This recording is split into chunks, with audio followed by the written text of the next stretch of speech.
Yeah, I mean, obviously they've never been in that position, and then I know they were proud of what I'd achieved, and they understand, like, when I do have to do work, and even like carrying the kids, like they understand it's when you've got your own company, you can't just switch off. Like even going on holiday last year, like laptop comes with me on holiday, and it is checking emails, it's doing bits and pieces when you're there, but they've grown up with that and they understand.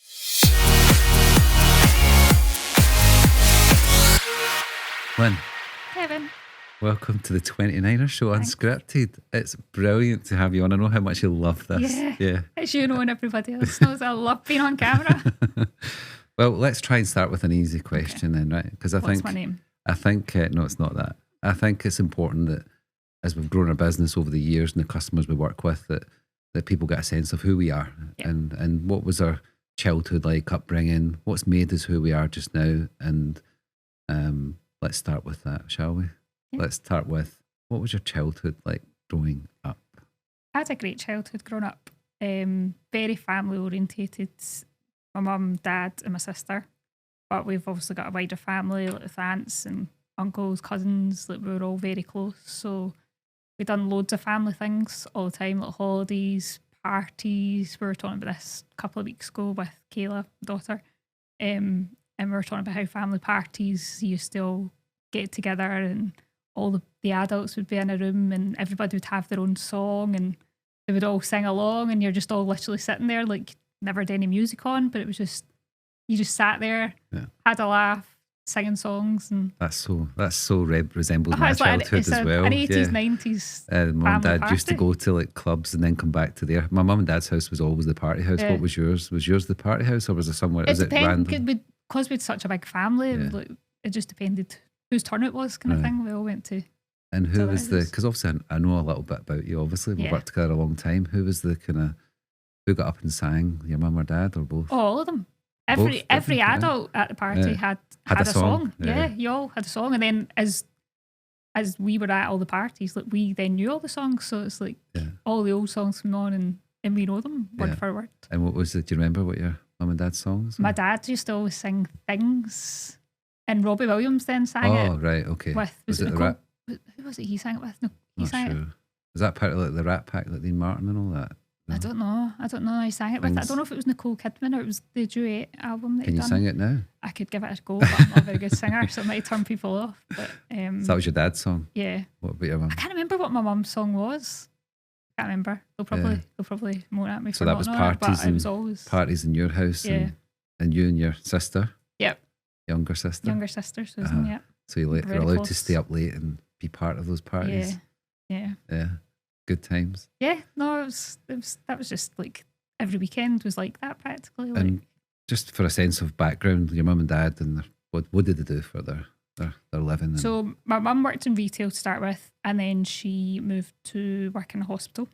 She was just like a very caring person. Just she loved doing things like that. My dad was an engineer. He worked for the Rolls Royce all his life. From it was an apprentice there right through to he retired. So I always remember going for, they had like family days where you could go and visit, and it was all like the factories and all these big machines and airplane engines. And I always remember going on holiday. It was like, is it a Rolls Royce engine? If it's a Rolls Royce engine, we're all right. We can fly, kind of thing, when you're sitting there. So yeah, they were very, very hard. So your dad was more on the engineering side. Yep. How things work, how things are put together. Very technical. Your mum then was caring. Yep. Looking after people, never complaining. Never complained. Does all this sound familiar? Never Lynne? complained. Yeah. I always say that Take after two of you them. never complain. You always like to know how things work, and I think that's a good sense of people listening. Like even our customers, I think that's you. Like that's your DNA. Yeah. You're obviously wrapped between both of them. I didn't know too much about that, but I'm getting a real sense of just who you are and how you work and how hard you work. I think we both come from that background that our parents worked extremely hard, and you kind of never gave up until the job was done. No, I always remember my mum and dad working, like dad worked shifts, so he worked like a day shift, a back shift, a night shift. Mum was always working, but she was always then there for us when we finished school. Dinner was on the table, like just brilliant family life. Yeah, just a really caring, loving family life. And then what about Did you go holidays? What was anything memories like that? We went on holidays, like just the four of us, or we went on holiday with like our friends. So like mum and dad's best friends, who their daughters were then like my best friend and Susan's best friend. So we went on holidays with them as well.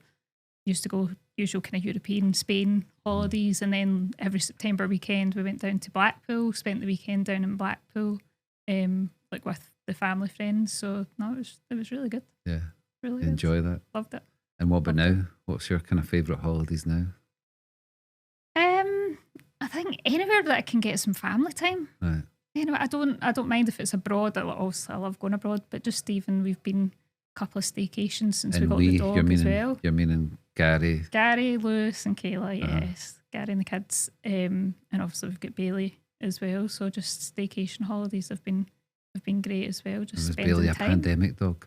She was a pandemic dog. Yes, we always says nope, never getting dogs. The kids always like, please, can we get a dog? Can we get a dog? And it's like, no, we're working. It's not fair on the dog. And then obviously pandemic hit.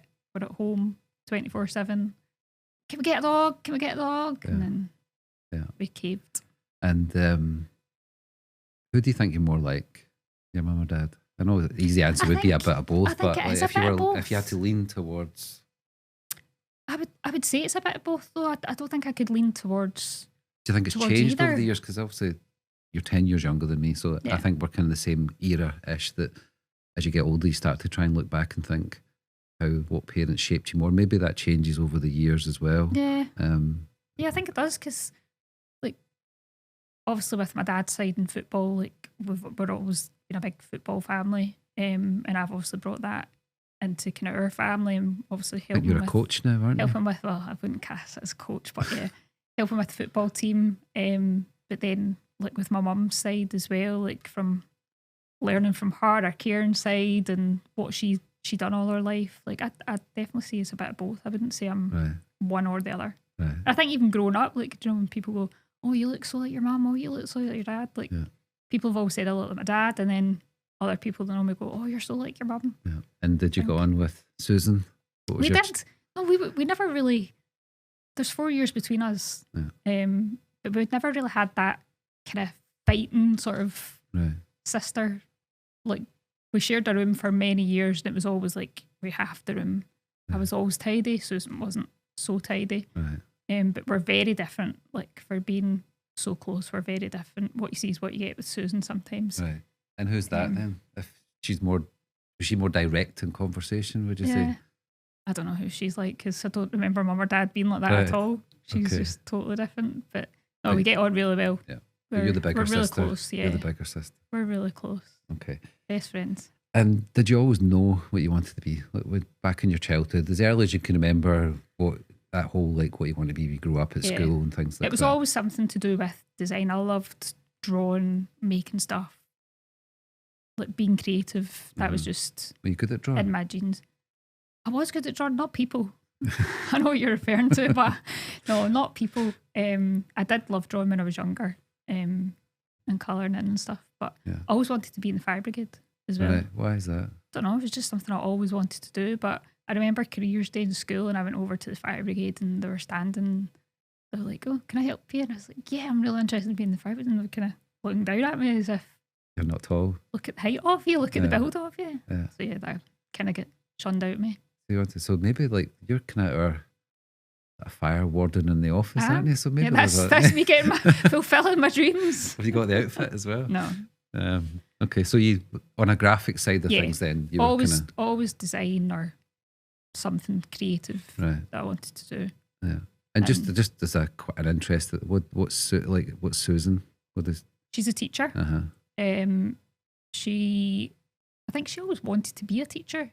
Although I do remember she always wanted to be called a beep beep girl. So she always wanted to work in the supermarket. Beep beep. That's what she always heard, a beep beep girl. I'm sure she'll love you telling everyone that. That was her first job. She worked in Safeway. Right. So she fulfilled that I was just more at like, and then she's went into doing teaching. So she's been teaching all her life. Kind of like, although your mum's was in.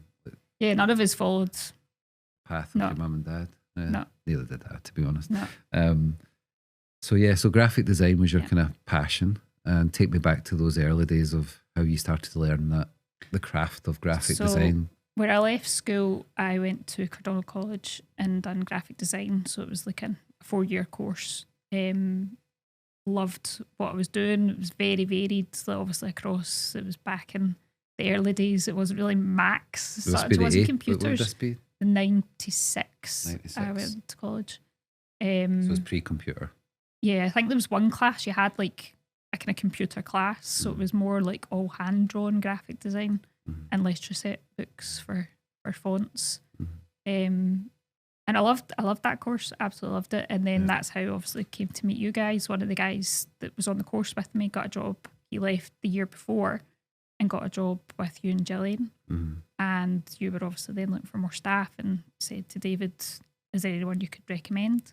And he recommended me and you were stuck with me since. Wait, so that was the year 2000, wasn't it? Yeah. You came for an interview 2000. in Cumbernauld. Yeah, it was. What made you come all the way out to Cumbernauld? And I Because you always obviously don't remember- live local to Cumbernauld. Yeah, I always remember he'd gave me one of the business cards and you had, because I think you just moved to there in Cumbernauld and it was, you had like the business address, but you had your home address Right. on the back. And I was like, Okay. oh no, where am I supposed to be going? Who are these people? Yeah, where'd I go? And I got on the bus to Cumbernauld. 'Cause you didn't drive never been then. that far, no. I You didn't drive then, yeah. And I got on the bus and I said to the bus driver, I don't know where I'm going, but I think it's an industrial estate, so it's that one. So he told me where to go on and off the bus kind of thing.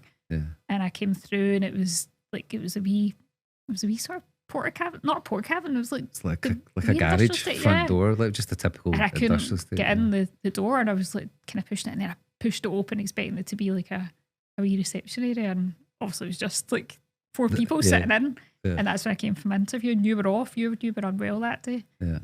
Gillian was there and it was Richard and David Right. that was Okay. there. And what did they make you do? Do you remember? I had to do Right. I had to do a dynamic media presentation Right. and macromedia director. Right. So it was like, I think it was like 2 hours And or that something was I that spent. software you started learning at college? We just started doing director in the last, But if you the think last about- year or so.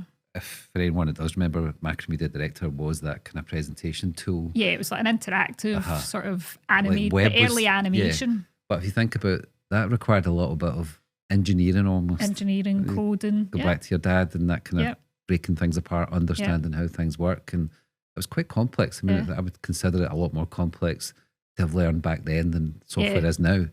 So I always think that's one of your skills, is you, as Gillian always says as well about the business, is a complex to simple. You do that from a software point of view. I think you I always love look learning at new stuff, like just like that. Like obviously, we'll probably talk about it with AI and things. It's like when something new comes out and you want to know how it works. And But that engineering like background. Macromedia Director was, dynamic media, as we called it. And it helped us really win new clients back then. And as you it was said, a new thing. Nobody else was doing it. and we were based in Cumbernauld, and it was our kind of first real office. Yeah. And as you say, it was just a little kind of, I don't know how you describe it, just a garage door you walked into. And then we moved And then we across moved to the bigger one. Yeah, and you came with us. So that was the year 2000. Yeah. And you brought then a new skill. You brought a new skill to the business. And we grew the business from that in 2000. Yep. And we continued in Cumbernauld for a good few years. I think from then it was just learning. Like every kind of new mode that we came out with, it was you had to learn. It was all self-taught. Yeah. But I think that you talked about graphic design, and we've talked about this quite a few times, the skill set that you had to learn back then without computers. So it was that handmade feeling of graphic design. So you understood the dynamics of graphic design, and then, as you say, like software started coming out. So it was always a bit more easier to understand what you need and what you want from a graphic design point of view, because I remember when computers then just started to emerge, everyone then thought they were graphic designer, and us being like the professional in it kind of got a bit frustrated because people thought they could just pick up a computer or Photoshop or Illustrator and think, I'm now a graphic designer. I think, as we've said, for every role, like in our business from a creative point of view, if you've got graphic design as that base, you can learn anything. Like the world's your oysters. But you need to know, that's your, I think it's having your that core skill. the eye of what you like Layout. Yeah. And I think over the years, so it's like obviously 25 years we've worked together, we have that kind of design knowledge between us, like unsaid, that we know what works and doesn't work, and that's really helped us in business. But if you look back, now we'll probably go back onto the subject about design, but if you look back, what's one piece of advice that you wish you'd received? Like if you look, And before you answer that, I'll give you time to think about it. When you talked about when you first came in my business card, do you remember the first business card that you got? The photographs. Yeah, it was all I had my short hair. Your short spiky hair. You were 21. Yeah. And a Victoria Beckham. You got your own personalised business card. That was the big thing back then. You got a business card. I always remember because, like you, my mum and dad weren't entrepreneurial. So I've talked about it before. It was Gillian's family that were the entrepreneurs, and it kind of filtered through. But to have an actual business card and then to have your photo on it, like you've made it. I think we were standing like that. It was like kind of it was the pose. It was up there, wasn't on the it? mezzanine, you were looking down, and that was, and it's a question we ask a lot as you continue in the entrepreneurial journey now. Is like, when do you think we're going to think we've made it? But now I've just remembered that I thought I'd made it. I had a business card, and you must have not been that long in the business when you got your first business card. Gave it out to all your family. Sharing your business card. Should have kept all of them, shouldn't we? Should have kept them, yeah. Kept one for each of the different ones we had. The office we did have in Cumbernauld, the bigger one, we moved into, took over Optical Express's office at that time. And that's when Caitlin came in for a little bit of a trial with the big Nutella jar that she talked about. So you've been around for a long time. I remember picking Caitlin up from school. She was only 7, I think, when I started. When you first, do you remember where I used to pick you up from? Yeah. Because I didn't drive. Pick me up at the train station. Pick you up at the train station every morning. So if there's any advice you could look back, what's the one piece of advice you wish you'd received earlier? And more probably in a business sense, whatever. More like be more confident in yourself. Like I probably lack a lot of self-confidence, like whether it comes across or not. Like it's just believe in yourself more and in what you do. And I think as a business owner, you don't always believe in what you're doing. You don't take that time to appreciate what you've done. It's just like you move on to the next thing, you move on to the next thing. It's like you don't stop and take account of like, I've actually achieved all this. I've done really well. But well, it's 25 years, Lynne. You've helped live your life all by yourself and create what you've got in your life all by yourself. And I think that's probably just a dynamic of being in your own business. You always just keep moving forward. And as we joked here about the business cards, you never kind of really stop and go, we've made it or take stock. But because you're always looking for the next opportunity, I suppose. But so 25 years we've been doing this. So is that the kind of advice you would give yourself? Be more confident. Be more confident. Just believe in yourself more, I think. As a kid, were you the kind of front and centre, or were you the back of the group, or what was? I was like in school. I was always the one that just get your head down and just get things done. Like I wasn't a confident person. I was never like. You weren't the first to put your hand up and stand up and speak and all that. No. Hated like solo talks in school. See, like this. Right. Thanks. Anxiety, fear. I don't get anxiety, but see, putting a camera on me. Yeah. Well, there's no cameras on us. I know. But that's what we do. We were filming yesterday and a couple of girls were a bit nervous. I'm like, pretend the cameras aren't there. Like, you'll be absolutely fine, absolutely great. Yeah. No, I get it. And we're kind of both kind of new to being in front of camera, but we need to believe in yourself more, because look what you have achieved. Definitely. You know, and I think that's 25 years we've done this business through all the challenges of just being in business. Yeah, it's a roller coaster. And the constant change of the creative industries is phenomenal. And it's exciting. It's exciting. I think that's the most important one. Yeah. Talk about creativity now. Yeah. What's your creative process like? Is it structured or spontaneous? What would you say? It's probably a bit of both. You need to be structured. You need to have that structured framework to work within. But because every job and every project we work on, even if it's for the same client, every project's different. So you have to have that spontaneism as well, like, because you need to be able to jump in and out of different things. But so you need to be structured to a degree to have like your filing system, the way you work, the way you communicate with clients. That all has to be structured. But and I think we obviously talk about, and we've got the same kind of style because we've worked together so long, as I like to use the tools I've got to help me come up with ideas. And before we talk about AI and everything else, we've always thought, go into the computer, get your tools in play and start to play with those tools to see what develops. Almost like we're not the type that will sit and scribble and draw. I know we talked about we like sketching and drawing, but it's like it's straight in there. We like to use the tools, and I think that's been a huge advantage for both of us in the creative industries, that for the 25 years we've constantly used tools to develop ideas. And as we'll talk about later about AI, how that's now a big advantage for us now. But so that style, I think, is that more structured. I would agree with you. It's a structured style Yeah. that we look at, wouldn't it? Yeah. And so what kind of software like did you enjoy using more over the years? Obviously, we talked about Macromedia Director. I think just watching the way the Adobe suite as well. I mean, that's our core tools. So watching the way the Adobe suite has progressed. Like obviously we're going to talk about AI, but with AI enhancements, when you were going back to like in Photoshop when we first started, it was like one layer you worked in. It wasn't, you didn't have the multiple layers and folders and everything that it does now. It was like, do you remember your first kind of, maybe not first, but what's the first project that comes to mind when you started working with us? Like, although it was through different businesses, we've obviously adapted business over the years, but I think one of the first ones, which we'll probably laugh about, was the first website that we done, and the buttons were like... we thought we were geniuses, didn't we? We created a website. And that was the time we had one computer in the back room to check your emails, like to go on the internet. You never all had... If you can remember, tell the story of how we'd done that website and how we discovered what we'd done wrong. Remember? What with the website with the big buttons? It was created in Dreamweaver. Yeah, with the small screen. Yeah. So we had like a screen, but we never realised the different sizes of screens. So we presented a customer with a website on a screen that we had, but when he put it on his screen, it was massive. The buttons were huge, weren't they? And no, it was funny. And just like the business cards, we thought we've created a website. Yeah. Like it was like, wow, like what we've achieved. So, but it's part of design, isn't it? It's learning. Yeah. And I think it's just that constant, like you said, it's like constantly learning, constantly developing. The websites weren't a big thing then either. No. So you did an individual, unique website. Yeah. So is that your kind of like something you remember, like project wise? That was the fun one. That didn't go quite according to plan. There must be one that kind of. What from back? That sticks in your mind, going, you were proud of that one.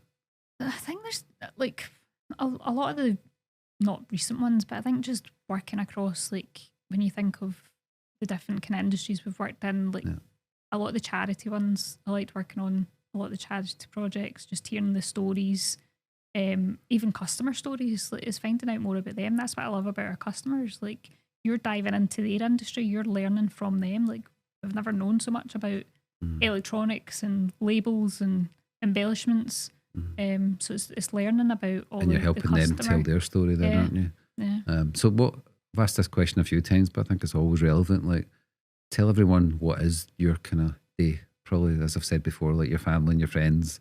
What is your kind of typical day, typical week? What is it you kind of do every day? Well, obviously, working closely as creative director, working closely with the creative team, like making sure that we're covering all our clients' needs from a project point of view, that is hitting all their brand and marketing criterias. Working closely with Stacey on the project management side, where we're making sure that what the clients ask for is what they're getting it on time. So it's just working closely with the clients and the team, the biggest thing. Yeah. And do you believe creativity is a skill, or can it be taught? And make that more a now thing, obviously with technology. That'll be their next question. I think it's something that you've got in you as well, creativity. I don't think anyone can just go straight on a computer and have that creative flair. Obviously everybody's got a bit of creativity in them. But I think if you've got the base, as we say, of the graphic design, then you can learn any creative industry skill. Because I think that's been what we've talked about, is like trying to hire new people. Specifically in our kind of side of the business, is they might list all the software they've known, that they've learned, but they still don't quite have that eye for what, like me and you look at something and we more or less see the same thing, what's good, what's bad, whether that's just through years of working together. But I still feel that's what I do think. It's kind of, you grow up with that. I think you just use technology to make it better or faster to develop. You can learn obviously new skills and enhance on that, but having that base there, I think you need that creative base. And obviously the big question then is, how do you think AI is shaping like your job now? Like, what's your kind of... I love AI. You love AI. I love AI. I think just it's, as we talk about the trifecta effect of the quality, speed, price, like with AI you can achieve all three of them. And people say like, oh, AI is going to take my job. It's not going to take your job. If you can learn AI and understand AI and know how it can integrate into your workflow, it's only there to help you. Like we've learned so much. We've been able to do things so fast. Yeah.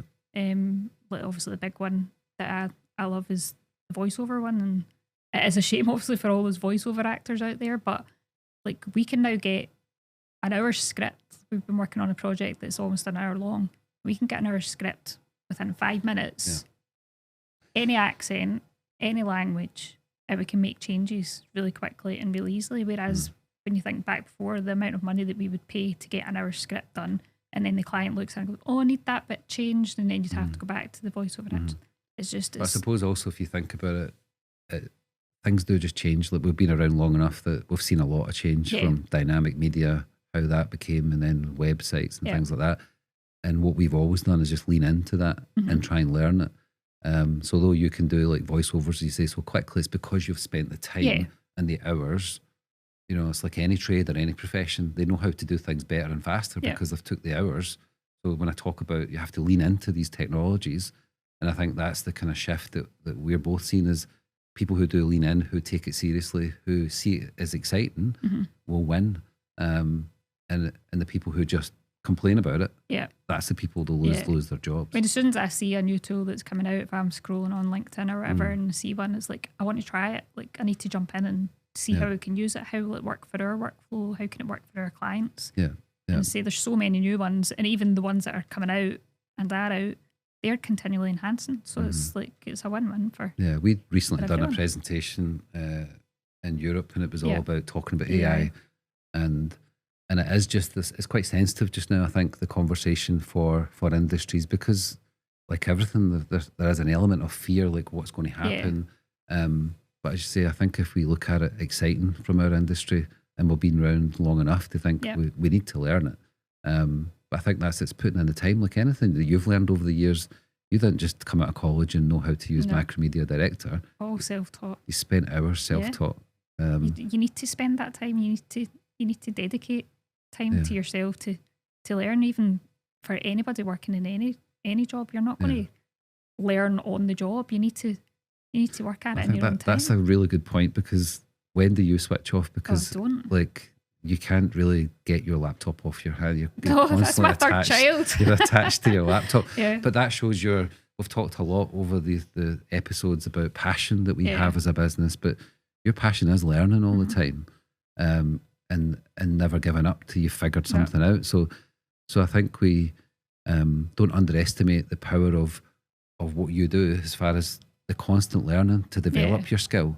And you've done that through all the different technologies. So like, when do you switch off? Like, I mean, I don't. And that's a big thing I'd said the start of this year. I wanted to spend more time myself and try and switch off and take that bit of time. But it's so hard. Like, I don't sit still for 10 minutes. Like, I can't, even in the house, like the weekends, like I can't sit down and just relax. I'm always doing something, always on the go. And like as Caitlin mentioned in her interview, like no matter what you're doing, you're constantly just checking your phone for emails, or as Caitlin said, like we work with clients across like America, all time zones. So it's, you don't switch off at 5 o'clock and put your phone down. You're ready to go to sleep.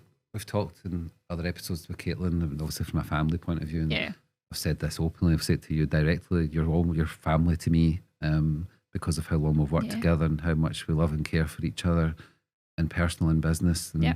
And we've came on a similar journey in our lives as well. How, like, obviously our families weren't entrepreneurs. How do you think it's affected either your current family or your mum? Like, you've now in an entrepreneurial business. You started with us, as we said, in 2000 as coming for a job, and then we started 29 Studios.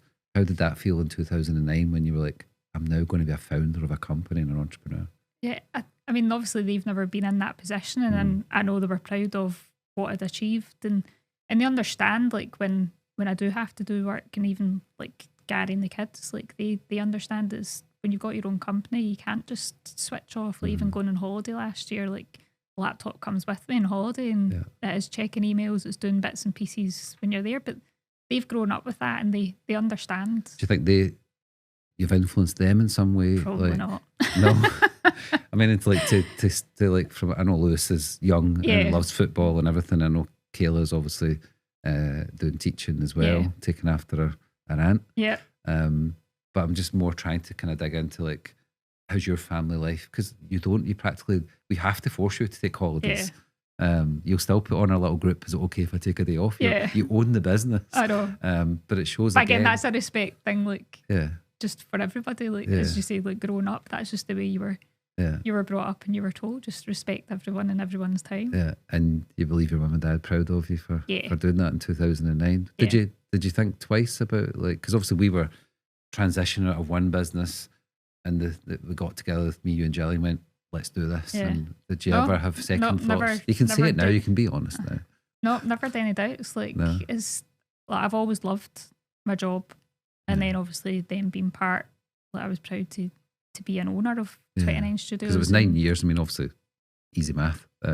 Started in 2000 and 2009. Then the three of us became equal owners of 29 Studios. And that was our trust both ways. Like, obviously, Jill and I, husband and wife, and wanting you to be part of that. And it's the best decision we've ever made. Like, as I said, you're like family to us now as well. And look what we've achieved in those years. But, exactly. But I just didn't know if, like, Lewis, Kayla, Gary, your mum and dad and things like that, or your sister, like, did they ever think, what are you doing? Like, no, it was never questioned. And I think just like progressing on from like working with you guys to then starting the business with it was just one of the, it was like a natural flow. But I don't think they've ever really thought of it of being my own business kind of thing as well. Right. Like, it's did you probably, like, your type, you probably never shout about that? No. I'm not the type of person to like, I'm keep myself to myself. Kinda, and what about friends? Do they know it's your business? Yeah, they know, and I think they're proud of me too. Yeah, you should be. Yeah, because that's. But you don't take. That's what I'm saying. Like, you don't take time to think about what you've done, and because you are constantly on the go and you're moving on to the next thing. As you get older, you do. I think you do want to reflect. You reflect back a lot more as you get older and think you just have to sometimes slow down a little bit and go. And I think that's my advice to you.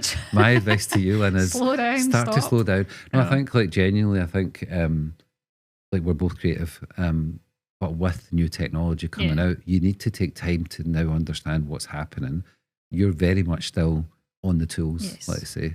And we've talked about that. Like, we need to try and get you more in the thinking side of the business and learning the new tools more and more, because it's such a dynamic industry. So, and you say you try and do that in your whatever spare time you've got. Talking about spare time, what is it you do at the weekends? What's your hobbies, interests and things? Go. So most of the Saturdays is taken up with, I'm saying most Saturdays, a lot of time during the week as well at night, is helping with Lewis's football team. Yeah. So he has been playing football for a few years now. Gary obviously helps coach, and the main coach of the team had said, like, he was leaving because his son was leaving, and all the other coaches had then said, well, there's no coach, so the team will need to just be disbanded. And we're like, not a chance. Like, there's 18 boys here, a lot of them been there since they were 5, 6-year-old. And I was like, that's not fair. There's no chance we're letting them down. So Gary was coaching, and he got a few of the dads to help. And then I was like, I'll help from an admin side of it. But then from just helping with an admin side was basically running the whole team. So it's But then you've told me before your dad was... Yeah, he was... I grew up, obviously, my dad was a football coach for a Saturday kind of team. And I remember going when I was younger with him to all the games on a Saturday morning to local pitches, and you standing at the side of the pitch, the bucket and the magic sponge at that time.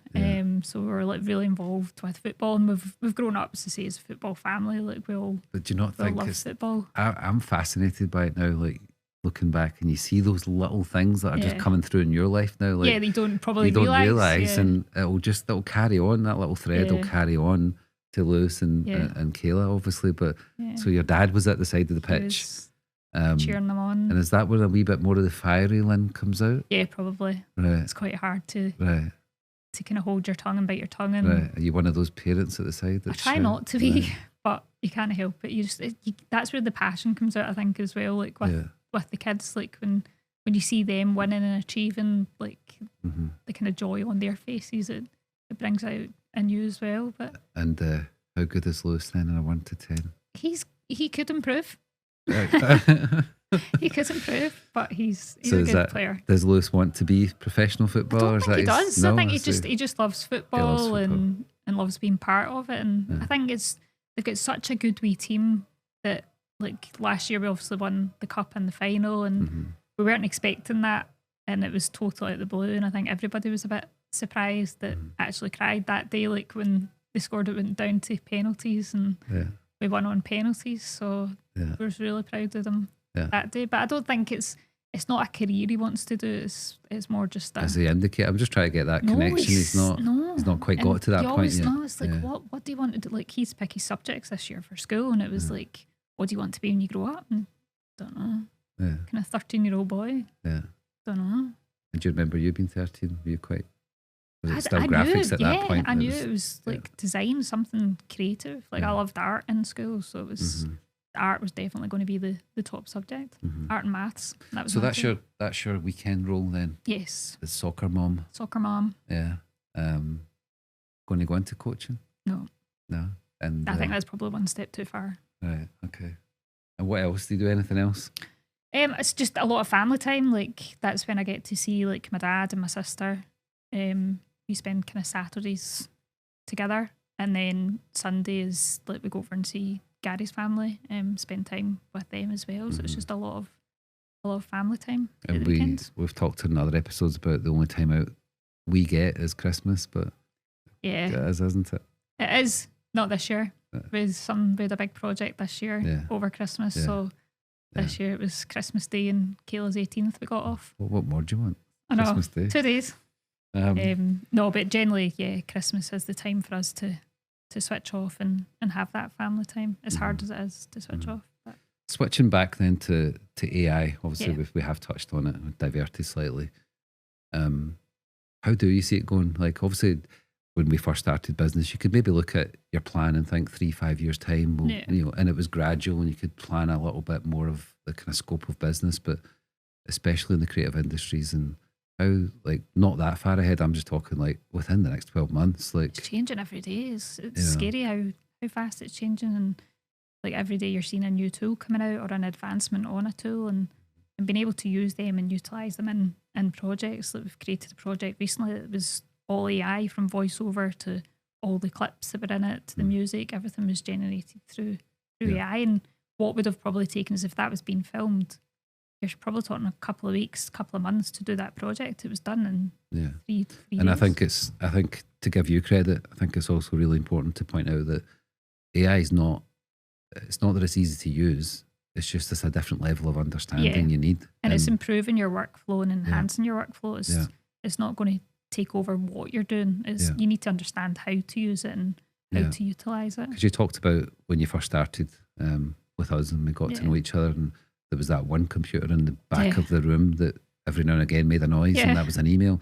So if you think of that technology, and you were sitting there just creating handmade artwork, so you need to be that type of person that constantly wants to learn and adapt as well. As you need to adapt to what's coming out and what's out there, and what the client's needs are. Is if a client's wanting something in particular, if you're not unsure of how to do that, is like you need to go and learn it and understand. Yeah, and I think that takes time. Everyone does talk about the speed that AI can make things happen. Yep. But there's still a big learning curve. And I think whether it's just an individual tool, but you also now need to learn, I think, more tools. Like, as we were growing up, it was like Macromedia. Yeah, there was like 3 or 4. There was 3 or 4 things. Used. If you knew them, that was you. That was your toolkit, like, almost. Yeah. But now it's like there's hundreds. Even think of editing. You've got like DaVinci, you've got Premiere, you've got. What else have we got? Oh, just every tool can like do some sort. You can do it on your phone now. You can edit on your phone. Yeah. About then technology, we've talked a lot about in the office about the new kind of technology of headsets, wearables, AR, VR. What's your take on all of that? How's that? I think it's so exciting. It's just, I think people aren't quite there yet. I think over the next 12, 18 months, it's going to be a huge thing. You can see people starting to dabble in it, and a lot of our clients are like starting to use it, but it's just getting them over that line. Once they then see, we want them to be first to be using this. And we're constantly doing demos, aren't we? Like, and it's not like, don't wait for your competitors to go out and do it. It's like, you do it first. Yeah. And but if you think back to your Macromedia director, your first website, to doing demos on Apple Vision Pro and Oculus and putting people inside a car and touching all the instruments virtually, you think of that progress, and you might say that's a 25-year journey. It's not really. It's been the last 5 years we've actually progressed that. We've probably had 15 years of steady progress. I mean, from a technology point of view, but for you to keep relevant, for me to keep relevant, there's a constant change now, isn't there, with AI? And I think that's what I don't want anyone to underestimate, is what we need to learn to be able to make it easier for our customers, isn't it? It's all those tools. It's exciting to see where it's going to go. Yeah, and it's that constant innovation. Constant innovation. Every day. Yeah. What's your favourite tool right now that you use? I think probably Runway. Yeah. Midjourney and Runway. Yeah. Creating those images in Midjourney. It blows our mind, doesn't it? They're so realistic, and then bring them to life in Runway. Yeah, because we do a lot of work in 3D, and it just gives you that mood board, that concept, doesn't it? Faster, but then you still need to technically break it down. Can be applied to so many areas in the business, like from just graphics to obviously video, and then as you say, the mood board, it's helping us create that storyboard and idea for the concept of a project. Slightly different question. I ask it quite a few times, but I'm hoping you don't say the person I think you're going to say. If you could collaborate with anyone, dead or alive, who do you think would it be? David Beckham.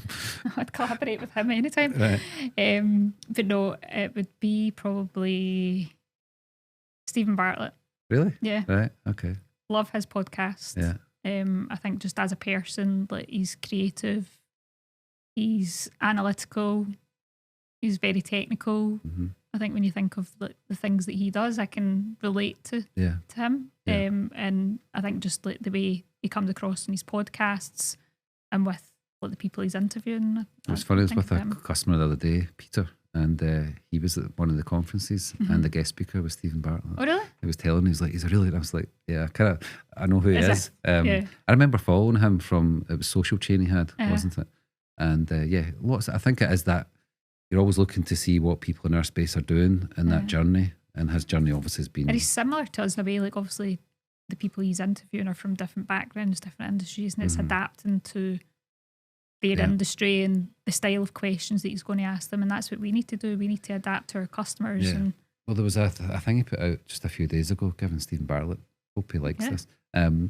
As he talked about when he had Social Chain and you have a design company, he talked about it as like a moat. Yeah. Did you see that? Yeah. I sent it to you, and it's like it was always difficult to break down that type of business or copy the business that we might have had 10 years ago, because it required a lot of technology, a lot of expense, a lot of people. But nowadays that's been broken down. But what he said was quite interesting. Like, the businesses moving forward obviously have to use AI and embrace AI that we've talked about. But the way you're going to be successful is if you're customer centric. Yeah. And he said you need customers at the heart of everything. And build relationships with customers. And it's funny because I was waiting on the punchline thinking, and he said all the things that we've been doing before AI. And I think that's where, like, that whole family business we've talked about, like really, really wrapping our arms around our clients. And we learned that a lot from Vernon. And they come first. For to say they're at the heart of everything, like from what we do and what we're learning about them. Yeah. We're part of their team. And I think we learned a lot. We've talked a few times over the recent episodes as well about our trips and our going away. And any favourite ones that stand out for you? We've obviously done quite a few over the years. Like we were talking a couple of days ago about the one we done in Paris, where we went to the Adobe conference and everything was in French, so we left. And there was a surprise, wasn't it? I think they've all got different memories. We took your whole family one day. We did. One time. We went for the Vernon conference, and that was when we done Vegas, LA, and San Francisco. And luckily, Gary and the kids came with us, and they loved it. They had an absolute ball. And I think that's I talked to Caitlin obviously in another episode about just having those moments and sharing them. And I remember that one we had a big house, and it was a good experience. We drove from San Francisco to Vegas, or Vegas to San Francisco, didn't we? Yeah, and I had to drive part of it, but I would only drive straight on a straight road. There was no way I was driving in the opposite. So I think it's probably just like, it's more than business. Yeah. Like, our relationship now. And that's the good thing, is being able to involve the family and making them be part of it. Yeah. And I think that's what we're trying to encourage. Like, you're looking for new people to join the team. Describe your ideal person that would come and join your team. I want somebody who is dedicated, somebody who's creative, somebody who's willing to learn, and just somebody that loves their job and loves being creative. Mm-hmm. Mm-hmm. That's like, you can teach. What's it you say? You can teach skill. What's that saying? I don't know. You're the one telling it. The one. Say it out loud. There you go. Hire for personality, teach skill. Yeah. From the audience. Yeah. So that's what we want. We want someone who's willing to learn and someone that's excited about AI and creativity. Yeah. So we're looking to, this is a recruitment shout out, isn't it? Come and join us. Come and join us. With What's been your challenge then? Obviously, we have had great people and we've got great people in the team, but obviously I think there's a different mindset now, maybe. Do you think pandemic changed a kind of culture of where you work, how you work? Yeah. I think for our industry, you really need to be together. Mm-hmm. It's hard to work from home every day. Mm-hmm. There might be the odd day you can work from home if you're working on certain projects, but you need to be collaborative. Mm-hmm. We need to be around each other for ideas and just the general chat that we're having. You don't realise like what's coming from that. Yeah. And I think you would think it's strange because the work we do technically you could do remote. Yeah. But as you said, there's I think pandemic. Well, let me go back. I think before pandemic we had the flexibility in our business. We've always had that. Like if there was people they needed to work from home or things like that. Yeah, you're able to. But nothing beats being face to face with people. Together. You maybe get slightly less done, but the quality of what you do together is much better, I think. Yeah, and I say, especially at the start of a project, like nothing beats like just we go into the pirate bar, we'll have a brainstorm, and then even getting clients involved in that as well. Mm-hmm. I think that changed the whole thing. It was so hard, like during pandemic with clients for like Zoom calls, and it's not the same. No, it's definitely not the same. We've talked about one of the questions, but we've kind of covered it, breaking into the industry. I think you've kind of covered most of that about your early career and your path and everything else. Do you remember we changed offices once? Yes. I forgot to tell you. Yes. I was on holiday and I'd been trying to phone and there was nobody answering the phone, the office phone, and like that. Even at that point, I don't think that wasn't anything to do with 20 Studios. I wasn't even like the owner of the company, but you still felt as though you had to be part of it and be in touch. And then you had messaged and said like, can we meet? We need to talk. Yeah. God, no, what's happened? And I'm like, has there been a fire or something happened to the office? And no, we just had a chance to move office and you weren't around and we ended up going for fish and chips. We went to Harry Ramsden's and we had a chat over fish and chips and we'd moved. What's the hardest lesson you've learned in business? I think it's just for like having your own business is a roller coaster, and you have those highs and lows, and it's when you have those lows, like lean on each other and learn from the mistakes that you make or the failures that you have, and just keep going. Like don't give up. Yeah, because that's difficult, isn't it? Yeah. Like running a business is super difficult. There's days where you could go, oh, do you know what? Had enough. Yeah, and I think like individually, as each business you do, like have those, as you say, roller coasters. But the biggest shift, the most recent one was pandemic, when no one knew what was going to happen, and for us to manage through all of that and come out stronger, I think was a testament to the team. I remember like it happening, and it was like, right, we need to pack up all our kit, take it home, and done all that, and then it was the schools are going to be off till maybe the summer, and it's like, no way they're going to be off to the summer, and then it's like a year later they're still working from home and schooling from home. Yeah, that was a tough time. It was a tough time. Homeschooling and working. Turn the paper here. Have you ever felt burnt out? Yeah.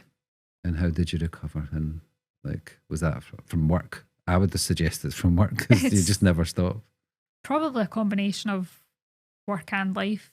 At points, like you just feel like you're done. You can't do anything else. You can't go. Yeah. But then you need to just keep going. Yeah. That's how I recover. Just keep going.